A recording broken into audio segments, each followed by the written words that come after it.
ദാരുശില്പങ്ങളിലൂടെ രാമായണ കഥ ഭക്തരിലേക്ക് പകരുന്ന ദേവസ്ഥാനമാണ് ആലപ്പുഴ ജില്ലയിലെ ഹരിപ്പാട് ഏവൂർ ശ്രീകൃഷ്ണസ്വാമി ക്ഷേത്രം. ക്ഷേത്രത്തിലെ ബലിക്കൽപുരയുടെ മുഖപ്പിലാണ് രാമായണ കഥ ദാരുശില്പ രൂപത്തിൽ കൊത്തിവച്ചിരിക്കുന്നത്.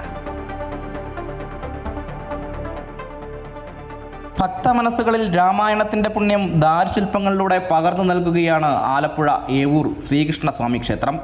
ക്ഷേത്രത്തിൻ്റെ വലിയ ബലിക്കൽപുരയുടെ മുഖപ്പിലാണ് രാമായണ കഥ കൊത്തിവെച്ചിരിക്കുന്നത്. അഗ്നിബാധയുണ്ടായ ക്ഷേത്രം ശ്രീമൂലം തിരുനാൾ മഹാരാജാവിൻ്റെ കാലത്താണ് പുതുക്കിപ്പണിതത്. ആ കാലത്ത് തന്നെയാണ് ദാരുശില്പങ്ങളും പണി കഴിപ്പിച്ചത്.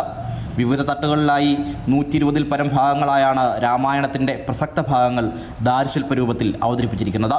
അധ്യാത്മരാമായണം ഇതുപോലെ കൊത്തിവെച്ചതായിട്ട് വേറെ എങ്ങും നമ്മൾ ദർശിച്ചിട്ടില്ല. അത്രമാത്രം പ്രസക്തവും പ്രശസ്തവുമായ ആ ഒരു സംഗതിയെ, ആ ശില്പചാതുരിയെ സംരക്ഷിക്കേണ്ടത് ആവശ്യകത ഇന്ന് നമുക്ക് തന്നെ ഉണ്ട്.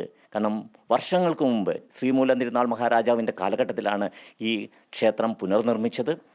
ആ കാലഘട്ടത്തിൽ അഗ്നിക്കിരയായിരുന്നു ക്ഷേത്രം. അപ്പോൾ പുനർനിർമ്മിച്ച വേളയിലായിരിക്കണം ഇത് കൊത്തിവെച്ചിരിക്കുന്നത്. അപ്പോൾ 100 വർഷങ്ങൾക്ക് അധികം പഴക്കമുണ്ട് ഈ കൊത്തുപണികൾക്ക് ഇവിടെ.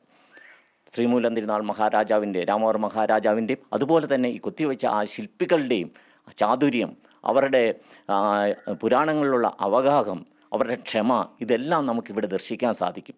ബ്രഹ്മാദി ദേവതകൾ പാലാഴിയിൽ പുരുഷ സൂക്തം ജപിച്ച് മഹാവിഷ്ണുവിനോട് പ്രാർത്ഥിക്കുന്ന ഭാഗമാണ് രാമായണത്തിൻ്റെ തുടക്കം. ശ്രീരാമനും ദശരഥനും സീതയും രാവണനും ഹനുമാനുമടക്കം രാമായണ കഥാപാത്രങ്ങളെല്ലാം ദാരുശില്പ രൂപത്തിലുണ്ട്. രാമായണത്തിനൊപ്പം കിരാതകഥയും നാലമ്പലത്തിനുള്ളിലെ മുഖമണ്ഡലത്തിൻ്റെ മുഖപ്പിൽ ഭാഗവതവും ദാരുശില്പ രൂപത്തിൽ ദൃശ്യമാണ്. തിരുവിതാംകൂർ ദേവസ്വം ബോർഡിൻ്റെ മേജർ ക്ഷേത്രങ്ങളിലൊന്നായ ഏവൂരിലെ ദാരുശില്പങ്ങൾക്ക് കാലോചിതമായ സംരക്ഷണവും ആവശ്യമാണ്.